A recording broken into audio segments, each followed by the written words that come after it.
All right, and now it is time for my favorite segment every week. This week in Shohei Ohtani news, he is so back. The MVP is back. He's having fun doing it. We'll talk about that, and we're going to talk about his pitching as well. But first and foremost, the MVP is so back. 3 home runs in the span of 10 at-bats over this past week. What an awesome bounce back for Shohei Ohtani. That's Ben Verlander. He's the host of the podcast Flippin Bats podcast. You can find it wherever you download your podcasts. He's also going to be part of the doubleheader coverage on FS1 this weekend, and he joins us now here on MLB Central. Ben, first of all, how did the idea of This Week in Shohei Ohtani come about for your podcast? And 2, when did you first become aware of Shohei Ohtani? Yeah, you know, it came about last year when it just seemed every single day he was doing something that the world needed to know about. It was absolutely incredible what he was doing. I understood that, and I wanted to talk about him as much as possible. And I think to answer your second question, it was pretty early on. And you know, yeah, I'm a massive fan of his, but a big part of that reason is when I was in college, I was a two-way player, or tried to be, and I was very average at doing both. And then I ended up picking one and being pretty good at it. And I just really started having an appreciation of the work ethic it takes to do both. I would have told you it's impossible to do at the big league level what he is doing. And for him to come up, I started following his career in Japan once I heard about him. And then to come over to the United States and do what he's doing at his level, I would have told you it's impossible. Yeah. It is absolutely incredible what he's doing. The work ethic it takes behind the scenes is arguably more impressive than what he's actually doing on the field.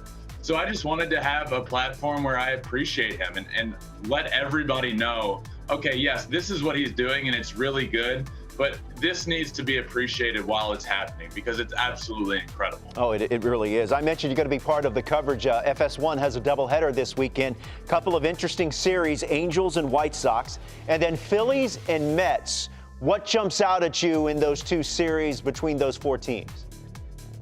Yeah, one, the Angels and White Sox is going to be a great series because, look, the Angels appear to be a really good baseball team. And they're playing the White Sox, who we know to be a good baseball team, but aren't playing great yet. So I'm kind of interested to see this Angels team go on the road into a place that has a good baseball team and see how they can compete against the White Sox. And I believe they're facing Giolito game 1, how they're going to face against that White Sox pitching staff. And really, if the White Sox can figure it out. I mean, I know they're talented. We all know they have all the talent in the world.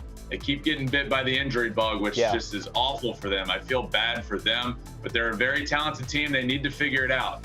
And then, you know, Mets at the Phillies is going to be awesome. It's just an NL East. The NL East is so much fun this year. The Mets are good, man.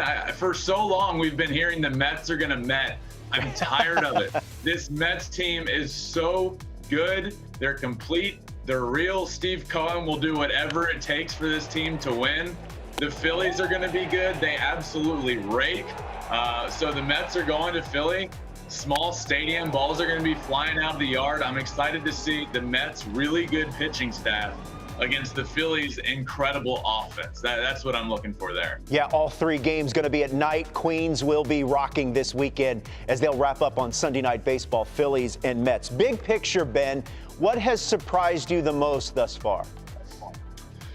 Yeah, you know, for me, it has to be the Minnesota Twins.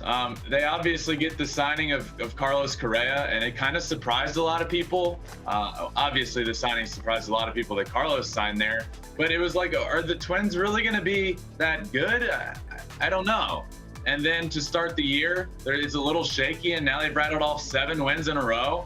Carlos isn't even really firing on all cylinders yet. Byron Buxton is one of the best players in all of baseball. Please let him stay healthy. When Byron Buxton is healthy, he can be one of, if not the best player in baseball, and certainly an MVP candidate. He's been awesome. Joe Ryan at the top of that rotation. Not a lot of people at all knew him coming into the year, and still might not. And if you don't, learn the name. He has been incredible. This Minnesota Twins team looks like the real deal. They look to be a lot of fun. The White Sox are going to be, they got some competition there in that AL Central now, and the Twins have certainly surprised me and gotten off to a fantastic start. Ben, I'm going to call for a picture that I have on my phone, and I want you to take a look at it. It's a picture of your brother, Justin. He asked me to take this after they closed out the Red Sox in 2017. So he's in the dugout finishing an interview with MLB Network, and then he sees me and he says, hey, can you take a picture? And this is the photo. He then, Ben, get this part. He then asks, hey, could you send it to me? And right before I'm about to say, hey, can you give me your phone number so I'll text it to you, our producer, Jay Roy, says, oh, don't worry about it. We'll send it to Astros Media Relations. So, Ben, one, give me your brother's phone number during the break. And two, what do you make of his return thus far? Wait, one, I have to start with that picture because it's so on brand for Justin to do something and say, wait a minute, I look great. Hey, take this picture real quick. Look at me. That is absolutely incredible. Hey,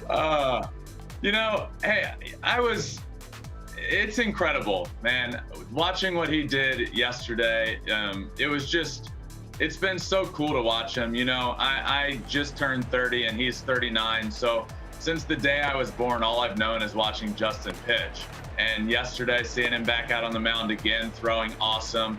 You know, it's unprecedented what he's doing. He's, behind Jamie Moyer, the oldest guy to come back from TJ, but he's doing it really well.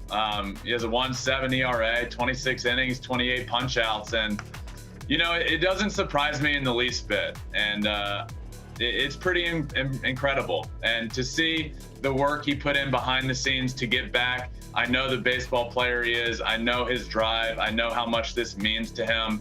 And it was hard on him not pitching, man. It was awful. It was really hard on him. And to see him back, to see him doing as well as he's doing, to see him kind of doing something that's unprecedented, it's awesome. And I've loved every second of it. It's awesome to see, and it doesn't surprise me in the least bit. But man, am I proud, and man, is it awesome to see him back on the mound, because it's all I've known my entire life, and it's all he wants to do is be out there. So it's been incredible. Yeah, it's a testament to his talent and hard work for sure. Ben Verlander, the podcast is called Flippin Bats.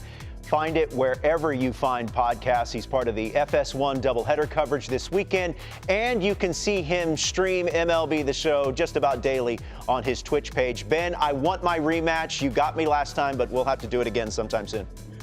I appreciate it. Thanks for having me.